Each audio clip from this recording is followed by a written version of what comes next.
Halo, Shalom. Kita ketemu lagi di konten kesaksian nyata Roland pada kali ini.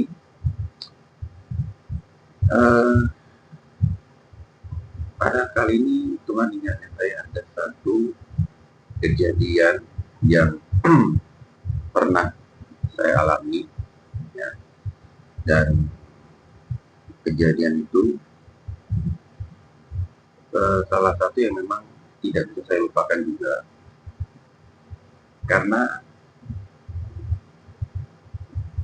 dengan kejadian itu Tuhan ajarkan kepada saya satu hal, ya, yang mana kita sebagai anak Tuhan, Tuhan akan menguji sampai seberapa yakin kita dengan kuasa Tuhan.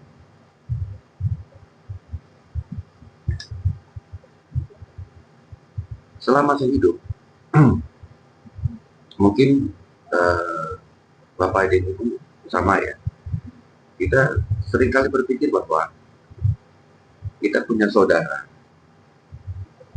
kita punya om, kita punya tante yang sesekali bisa kita jadikan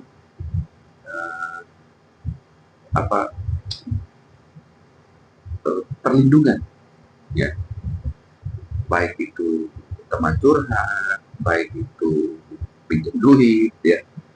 Tapi intinya setiap manusia di dunia ini pasti punya yang namanya saudara, om, tante, kerabat. Nah, di mana bisa kita mempunyai saudara, ya, kita pasti merasakan secure, ya, ada tingkat keamanan, ya. Padahal di saat kita berasa bahwa saudara menjadi tingkat keamanan buat kita, di situ Tuhan tidak izinkan, karena Tuhan mau kita berserah dan mengandalkan Tuhan dalam segala kejadian, dalam segala situasi apapun. Nah, begitupun juga setiap kita paling, sedari kita kecil, kita pasti semua punya cita-cita. Kalau zaman saya kecil dulu, ya, ada yang kalau tanya guru, cita-cita jadi dokter, jadi tentara, jadi polisi, jadi hakim, pokoknya semua yang bagus-bagus, ya. Akan tetapi jalan hidup manusia itu tidak selamanya semulus seperti yang kita ucapkan waktu kita kecil. Bahkan dulu saya ingat guru saya waktu saya SD, dia selalu berkata, gantungkan cita-citamu setinggi langit. Nah, di saat itu saya punya cita-cita dulu, saya punya impian, saya pengen jadi pilot, jadi penerbang, karena saya memang dulu suka, kalau kecil ya, suka bikin mainan pesawat-pesawatan, dan saya paling suka melihat pesawat jenis apapun, gitu. Tapi ya itulah seperti yang saya sampaikan tadi, bahwa manusia boleh berencana, tapi Tuhan yang menentukan. Nah, dalam kesaksian nyata saya kali ini, kedua hal tadi itu membuat saya belajar bahwa apa yang kita harapkan, apa yang secure buat kita, apa yang menjadi cita-cita kita, itu terpatahkan semua. Bahkan kita menghadapi suatu masalah yang di luar nalar kita. Nah, kesaksian kali ini adalah terjadi di saat ayah saya sudah meninggal, dan kami akhirnya pindah ke Manado. Saya dengan waktu itu ibu saya yang sekarang sudah almarhum ya, dan sudah nggak ada. Singkat cerita, eh, saya nggak tahu dari dulu waktu ayah saya masih hidup, saudara-saudara saya itu berebut untuk mendekati saya, karena dulu saya adalah anak mas. Jadi keinginan apapun mereka, bahkan kakak saya, kalau saya yang ngomong, pasti ayah saya kasih. Nah, itu dulu, kita cerita dulu. Nah, setelah ayah saya meninggal, semuanya berubah. Bahkan saya mendengar cacian, saya mendengar mafia dari siapa? Bukan dari orang lain, tapi dari saudara sendiri, dari om tante saya sendiri, dari kakak adik sebelah ibu saya. Tapi saya berusaha untuk netral ya, saya berusaha untuk santai, karena saya waktu itu masih cukup muda ya. Nah, jika cerita, eh, kejadian itu itu terjadi saat saya sudah menikah, saya sudah punya anak. Anaknya masih kecil, waktu itu masih SD, usia SD. Kemudian kami dilanda krisis ekonomi, ya, yang memang saya berhenti bekerja, terhenti ya, bukan berhenti, terhenti bekerja, kemudian mencari pekerjaan sulit. Saat itu uang pun ya sudah morat-marit gitu. Nah, sedangkan umur masih muda, dan di daerah itu kehidupan tuh susah, ya susah. Akhirnya eh, mulailah saya belajar sama ada salah satu orang, belajar tentang motor, dunia mesin motor, jual beli motor, ya. Bahkan saya belajar ikut lelang sama dia, ya, jadi dia beli motor di lelang. Kalau motor lelang itu motor-motor aman ya, jadi STNK BPKB itu ada ya. Nah, kemudian kita merakit, kita beli bodinya, kita pokoknya semua sampai jadi utuh satu motor, baru kita jual. Karena itu kan motor itu ada surat ya, bukan bodong. Nah, akhirnya tiba satu ketika ya, di saat saya sudah penjualan motor-motor bekas tersebut ya, ada satu ketika ada satu kejadian kedukaan di kampung istri saya, yang mana kami harus ke sana. Tapi saat itu saya tidak punya motor, saya tidak punya kendaraan, ya. Karena kan ya kehidupan saya begitulah, komisi dari jual motor ya cukup untuk makan, ya kan. Nah, ketika kita akhirnya saya sewa motor, eh, dan orang yang saya sewa itu ternyata masih ada hubungan famili dengan om tante saya, gitu. Jadi mereka kenal lah, kalau dengan di kampung ya semua saling kenal gitu. Akhirnya di daerah kampung istri saya, karena ada satu dan lain hal, akhirnya ketahan sampai 1 mingguan. Tapi saya tetap, saya mau bayar motor ini, saya bayar gitu. Nah, akhirnya pas eh, pas saya tiba di saya balik ke kampung halaman saya, tiba-tiba saya nggak tahu kenapa saya ditangkap. Saat itu saya bingung, mau ditangkap. Padahal waktu itu saya pulang ke kampung halaman itu sudah rencana mau kembalikan motor yang saya sewa beserta uang sewa yang belum terbayarkan gitu loh, kan ada ketahan seminggu ya, saya udah mau bayar gitu loh. Dan setelah saya kembalikan motor itu, saya bayar, malah saya ditangkap. Kan waktu itu saya jadi bingung.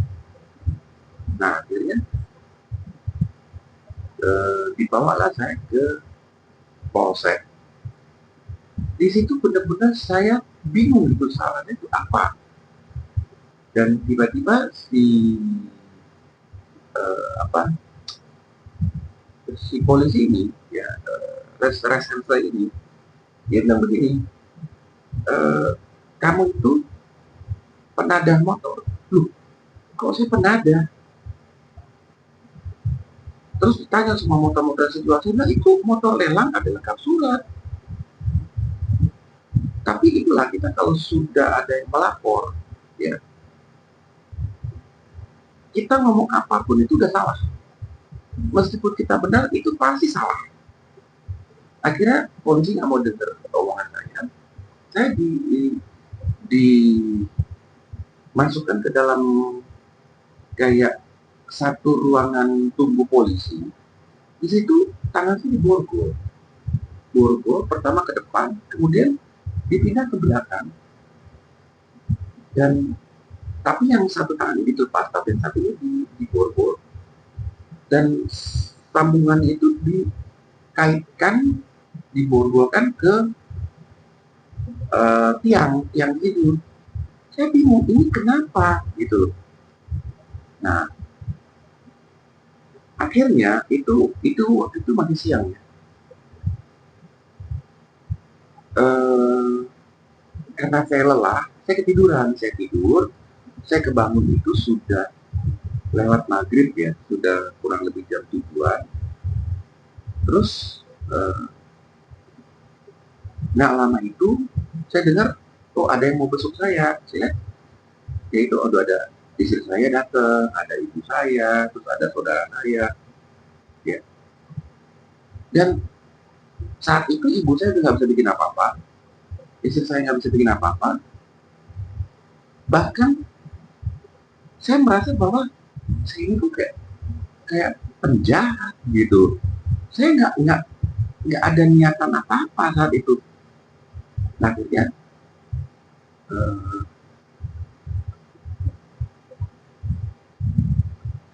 dari polisi itu dia tetap bilang gini, Bu, ini anaknya kami tahan dulu di sini, kita amankan dulu, ya, sampai urusan selesai. Saya bingung, urusan ini apa gitu. Akhirnya sudah, singkat cerita, saya ingat waktu itu kira-kira jam 9 malam, tiba-tiba saya dimasukkan ke ruang interogasi ya, terus saya ditanya-tanya lagi, dan saya bilang saya nggak tahu menahu tentang penada gitu. Dan di saat itu saya udah perasaan gak enak gitu. Nggak lama saya dengar seperti ada suara om tante saya. Iya, saya dengar seperti suara om tante saya itu ada di luar. Tapi karena saya nggak bisa keluar, saya cuma dengar suara. Saya bilang itu suara om saya itu. Nah, tiba-tiba saya dimasukkan ke dalam satu ruangan yang nggak punya ada jendelanya, tapi ada lampu ya. Saya dimasukkan situ. Saya bingung sih salah saya apa. Nah, jadi saya nggak dikasih lagi ketemu orang. Nah, kurang lebih hampir tengah malam saya dikeluarin lagi, dan saya dimasukin ke dalam satu ruangan interogasi yang tadi, tapi meja-meja itu udah dipinggirin, saya ditaruh di tengah-tengah. Borgol saya itu yang dari depan itu diseret, dikunci pintu, dan di dalam ruangan itu ada kurang lebih 7 orang reserse. Tiba-tiba satu demi satu memukul saya. Saya disuruh ngaku kamu maling motor, ngaku kamu penadah motor, ngaku kamu. Saya dipukul, ada yang tonjok, ada yang tonjok di sini, ada yang tendang, sampai istilahnya ya karena borgol depan saya tangkis. Nah, mungkin mereka ganas ya, mereka pindah borgol ke belakang, di situ sudah nggak bisa berkutik. Saya dipukulin lagi sampai istilahnya saya terjatuh, udah nggak tahu keberapa kali saya jatuh. Terus untuk mereka menyadarkan saya supaya jangan saya pingsan, mereka siram air. Jadi dipukulin siram air. Itu yang saya alami malam itu, jam itu luar biasa penyiksaannya. Nah, pokoknya saya disuruh ngaku. Tetap saya nggak mau ngaku. Saya dipukul lagi. Saya dipukul, rubuh, siram air. Suruh ngaku, saya nggak mau ngaku, dipukulin lagi. Saya rubuh lagi, siram air. Sampai akhirnya tiba-tiba ada yang mengetuk pintu. Terus saya ngelihat samar-samar kalau saya udah ya 6 orang dipukulin ya, jadi udah lemah kondisi saya saat itu. Saya melihat ada seorang polisi kayak kasih kode berhenti gitu, dan saya dengar suara om saya, dan saya dengar sekali suara om saya itu yang saya kenal namanya sekarang, beliau sudah meninggal ya, tapi saya nggak pernah mau membalas. Mereka semua om tante saya tidak mau membalas. Berkata seperti ini, biarin aja, kasih kapok dia di situ. Oh Tuhan, saya langsung kaget, salah saya apa? Sedangkan selama ini, waktu saya ada orang Jakarta izinkan saya buka perusahaan, mereka kebanyakan saya masukin bekerja dengan saya. Bahkan mereka kasbon belanja di warung saya bayar, nggak potong gaji. Tapi udahlah, itu. Tapi apa salah saya saat itu? Akhirnya nggak lama itu saya diangkat ya, digotong karena udah nggak mampu jalan bener ya, kalau udah pusing sakit. Tapi untungnya saya berterima kasih ke Tuhan, saya nggak muntah, saya nggak geger. Bahkan yang luar biasa, dari semua pukulan itu, memang tadi pukul sakit, tidak ada yang pecah. Saya pun bingung. Saya ketahuannya Pak, begitu saya dimasukin di sel, itu ada kaca. Saya lihat muka saya tergores, iya, tapi hancur lebur tuh enggak, puji Tuhan. Nah, kemudian saya taruh di ruangan antara sel, itu ada di depan WC. Saya taruh di situ dengan kondisi sudah lemah. Nggak lama kemudian ada satu reserse masuk, dia seret saya, dia masukin saya ke dalam sel yang isinya ya itu ada 5 orang kasus pembunuhan berantai, pembunuhan sadis. Saya dimasukin satu sel dengan mereka. Kemudian polisinya bilang begini ke orang-orang itu ya, ini ada mangsa baru, silakan kalian hajar dia. Kalau mau habisin, habisin. Kalau kalian nggak hajar, saya hajar kalian. Waduh, saya dengar seperti itu. Di saat itu, air mata saya keluar. Saya bilang, Tuhan, apakah saya harus mati dengan cara seperti ini? Kondisi saya udah ke pojok, di pojokan, dengan baju sudah sobek, pusing, sakit semua badan, dan saya keluar air mata. Saya dengar seperti itu. Dan samar-samar, karena agak pusing kepala saya saat itu, karena harus digebukin, saya melihat 5 orang ini, mereka berdiri semua. Saya bilang, ya Tuhan, habis saya di sini. Tuhan, tolong. Saat itu saya berteriak dalam hati, saya bilang, Tuhan Yesus tolong. Tuhan Yesus tolong. Dan Bapak Ibu tahu, kelima orang itu begitu sudah di dekat saya, sudah di depan mata saya, tiba-tiba mereka duduk ya, mengelilingi saya, dan yang satu berkata, kamu sudah makan? Saya kaget. Terus yang satu, dia buka bajunya, dia lap kotoran di. Jadi 5 orang ini malah merawat saya malam itu. Bahkan mereka angkat saya, kayak namanya di sel itu nggak ada kasur ya, jadi cuma beton begitu, tidur di situ deh. Mereka angkat saya, bahkan buat saya mau tidur, mereka ambil tikernya mereka. dikasih ke saya disuruh tidur. Ini sangat luar biasa. Kalau bukan pertolongan Tuhan, kalau bukan mujizat Tuhan, ini saya sudah mati. Ini kasus orang-orang ini, mereka satu geng pembunuh berantai yang sudah banyak dibantai, dibunuh sama mereka. Di sini saya belajar kisah Daniel di Gua Singa. Mungkin Bapak Ibu tahu ya. Di saat dimasukkan ke dalam Gua Singa, Daniel tidak berontak. Tapi di saat di dalam kandang singa, dia berserah kepada Tuhan. Dan di saat itu mujizat terjadi.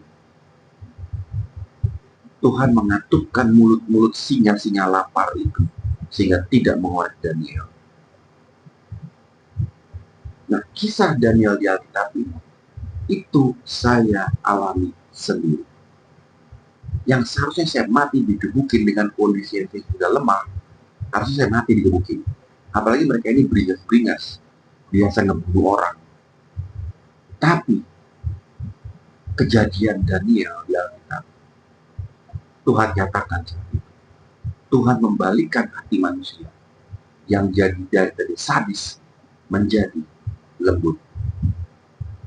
Dan pada besok harinya saya bangun. Bapak Ibu tahu apa?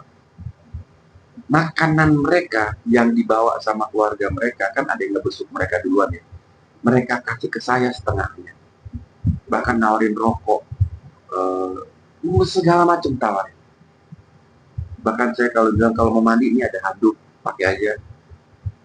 Ini benar-benar di luar dugaan. Ini orang-orang yang biasa ngebunuh orang. Tapi itulah kuasa Tuhan.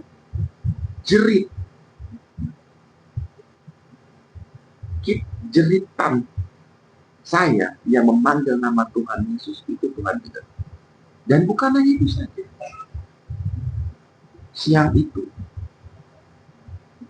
saya sendirian di sel karena 5 orang ini lagi dibawa sama polisi menghadap karena mereka sudah mau naik ke kejaksaan. Jadi dibawa ke pengadilan untuk sudah mau naik ke kejaksaan. Kalau udah kejaksaan udah mau ke penjara. Tinggallah saya sendiri di sel itu. Ada cuma satu lubang terali. Saya berseru, saya menjerit, Tuhan Yesus tolong. Kemudian saya lihat ada tulisan-tulisan di sel, ya mungkin tulisan-tulisan orang dulu yang ada di sel. Ada satu tulisan besar yang membuat saya terpana. Tulisan itu gini, usahakan jangan kamu kembali lagi ke tempat ini. Oh Tuhan, saya berseru, saya menjerit, Tuhan Yesus tolong. Saya minta ampun atas segala dosa. Saya menjerit, Tuhan tolong lepaskan saya dari sini Tuhan. Tolong Tuhan, saya menangis sejak siang itu. Tapi ya karena nggak ada orang, ya nggak ada yang dengar, gitu. Karena itu kan kedap suara ya, sel itu. Dan Bapak Ibu tahu apa? Nggak lama, saya dipanggil, ternyata ada ibu saya. Kemudian polisi bilang begini, ibu mau keluarin dia boleh, kasih tebusan. Oh tuh, saya kaget. Sedangkan saya tahu ibu saya saat itu nggak punya uang. Dan pertama dia minta 10 juta. Tahun itu lumayan besar. Akhirnya ibu saya bilang, tunggu ya Pak, kasih saya waktu. Dan saya dimasukin lagi ke dalam. Nah,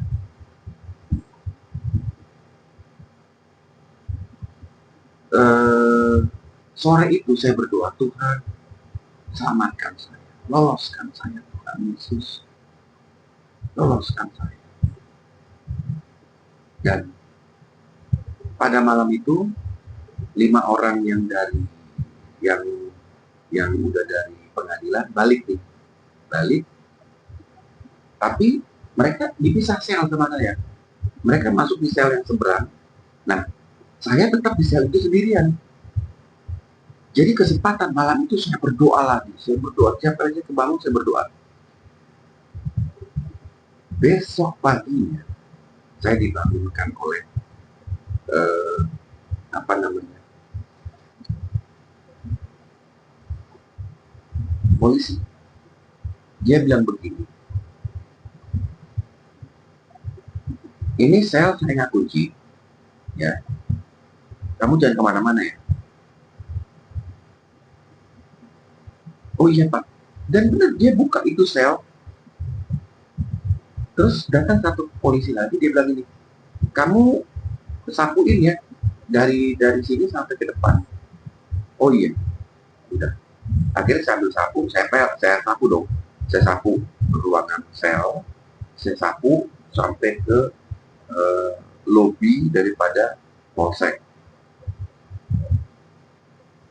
Yang saya aneh, pagi itu nggak saya temukan satu polisi pun. Bahkan mereka yang 5 orang itu nggak ada di sel. Jadi saya pikir, oh udah dibawa lagi ke kejaksaan kayaknya. Di saat itu ada keinginan saya untuk lari. Tapi ada satu suara bilang, jangan, kamu lagi dites. Di saat itu saya kaget.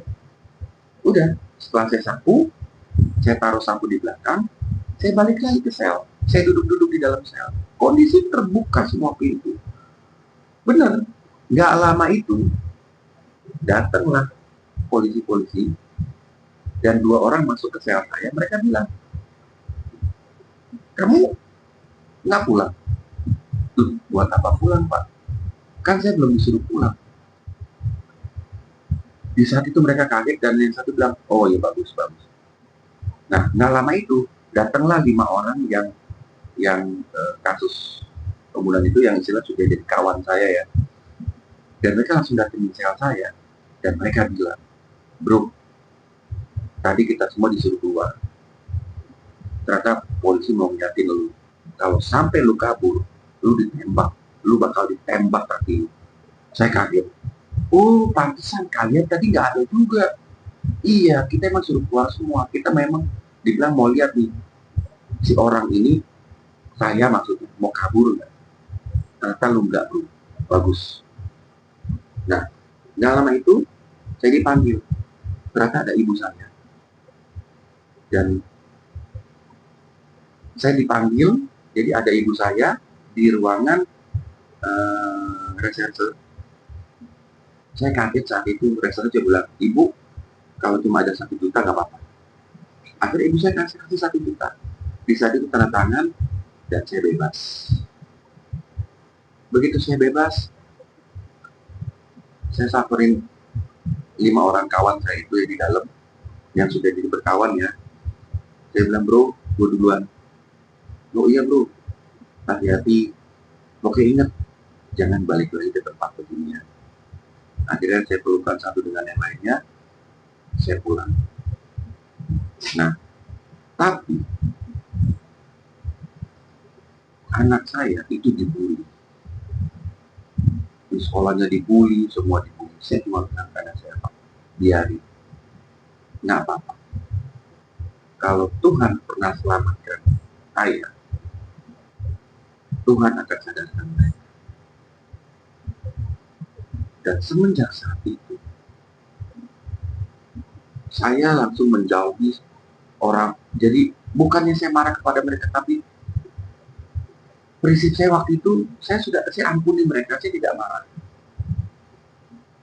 Tapi lebih baik saya berdiam diri di rumah, berdoa, baca Alkitab. Bahkan saya udah nggak mau ke tempat teman saya yang jual beli motor, saya udah nggak mau lagi. Selama 1 minggu saya di rumah tidak keluar. Tiba-tiba saya dipanggil ke polsek. Kemudian Bapak Ibu tahu apa? Kanit resersenya dia buka.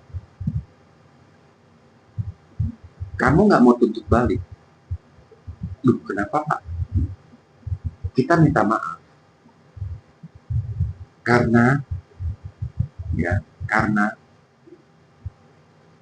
penahanan kamu itu laporan dari om tante kamu. Saya kaget. Dan dia buka semua nama-nama, dia tulis nama-nama yang lapor saya, pelapor saya. Ternyata bukan orang yang saya sewain motor, tapi om tante saya.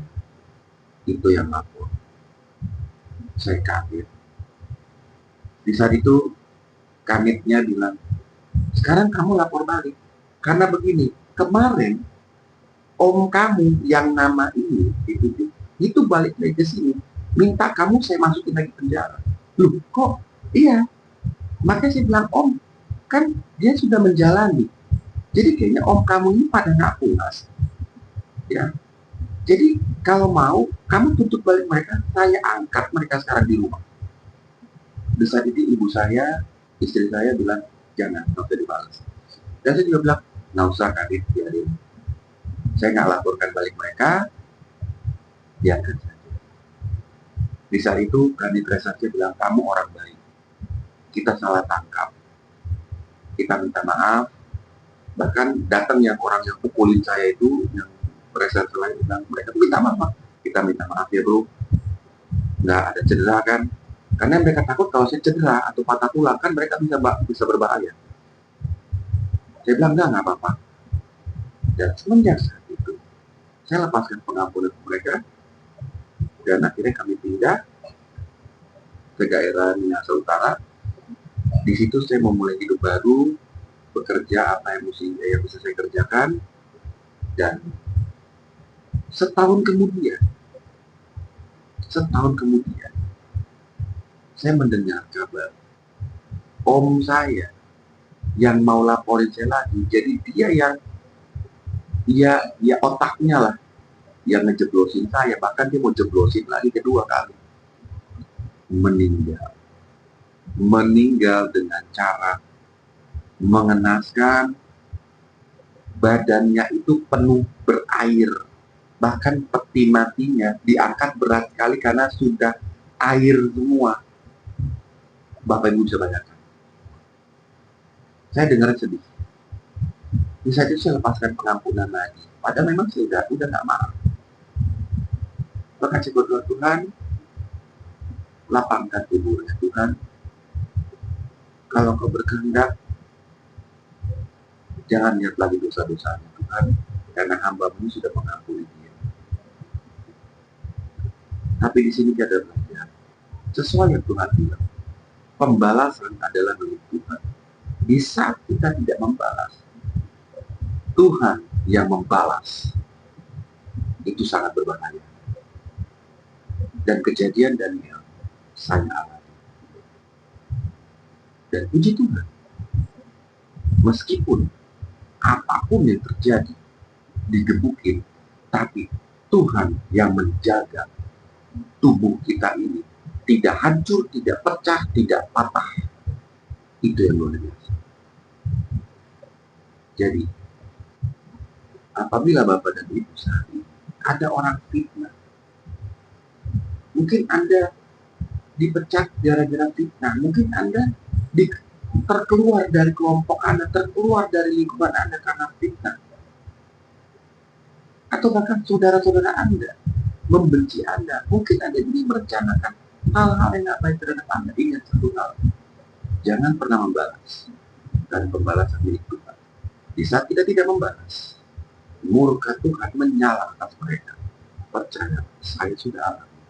Yang penting tulus kita tidak membalas, dan tulus kita mengampuni mereka. Semoga kesaksian saya ini bisa menguatkan iman Bapak dan Ibu sekalian. Dan pesan dari saya, terus mengampuni, terus berdoa, dan selalu berseru, meminta dan memohon hanya kepada Tuhan. Tuhan siapa? Tuhan Yesus. Di saat kita menjerit, kita serukan dengan nyaring nama Tuhan Yesus, percayalah, di saat itu Tuhan Yesus mendengar dan Dia segera menolong Anda. Terima kasih telah menonton. Jangan lupa di like, subscribe, dan share. Tuhan Yesus memberkati.